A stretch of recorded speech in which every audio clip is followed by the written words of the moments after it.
So what philosophy does, it gets us to reimagine our life from a much broader perspective so that we can make these better choices.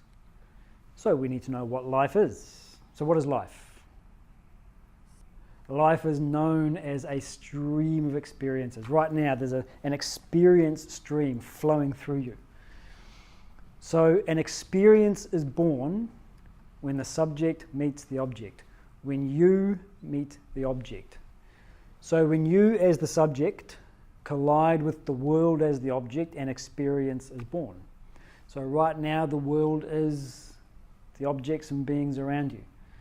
The air on your skin, the sound entering your ears, the feelings in your mind, the thoughts in your intellect. And you are the subject, the one who contacts these. So when subject meets object, an experience is born. So the world is the objects and beings around us. That's easy. What is the subject? Well, you are the subject. So what are you? All right, so here is a chart that we often start with when we're describing what a human being is. So we take the functions and the expressions of the human personality and we categorize them. So one thing that we are very good at is acting and perceiving. Right now you're hearing my voice. It's a perception.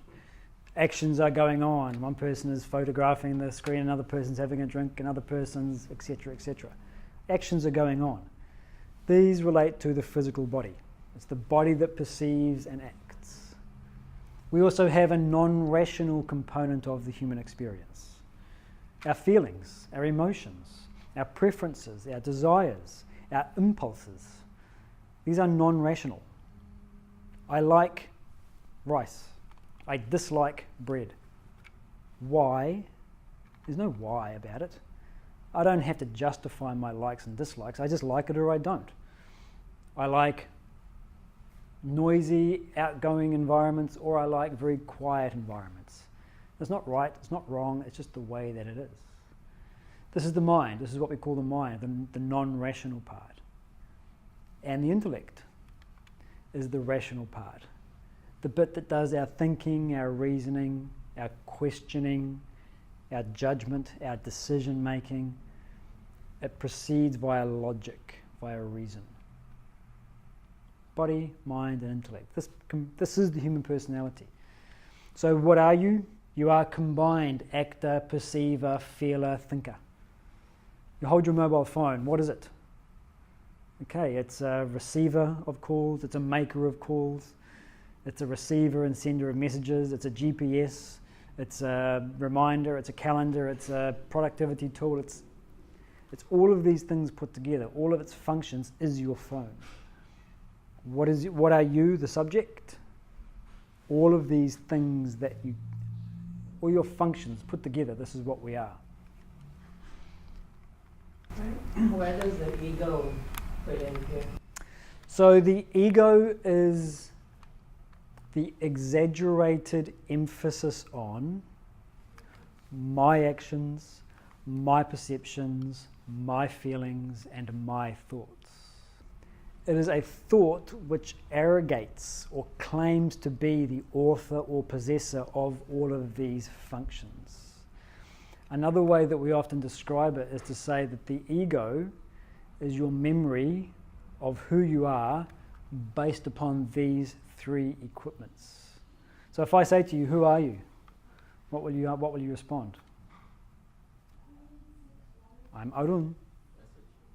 It's your name. Okay, if your parents had given you a different name, you'd still be you, right? Okay, so you're not your name. So who are you? Now answer the question. I'm a man. Well, of course you're a man. But if you'd been born a woman, you'd be sitting there asking the same question. I'm a human being. That's your species, of course. But I've given this example before. A friend of mine, he claims to have had a dream, and I have no reason to disbelieve him. He claims to have had a dream in which he was a squirrel. And he was at ground level, seeing the grass as a squirrel would. And then a dog came walking towards him, and he scurried up the tree. So in the dream, he's a squirrel. Now here in the waking state, he's a human being.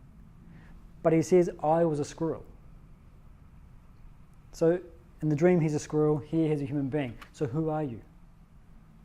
You're not a squirrel. You're not a human being. Who are you?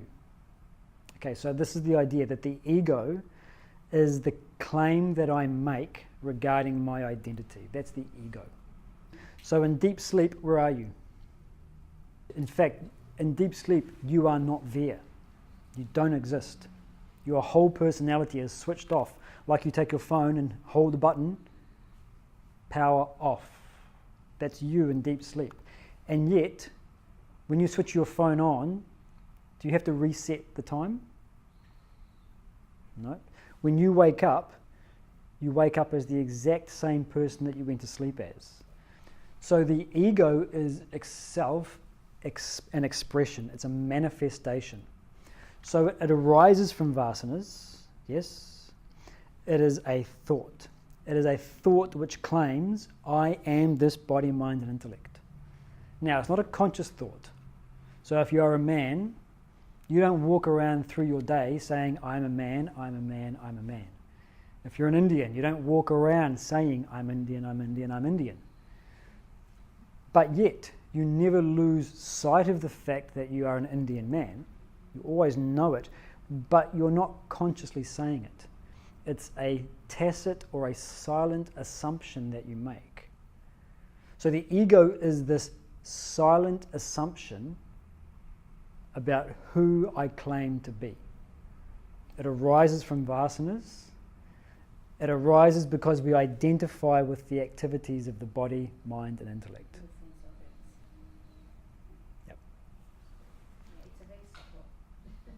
The ego is one of the subtlest aspects of the human personality. We say subtle because it pervades everything. Wherever you are, your ego is there with you. Even in the dream state, your ego is there with you.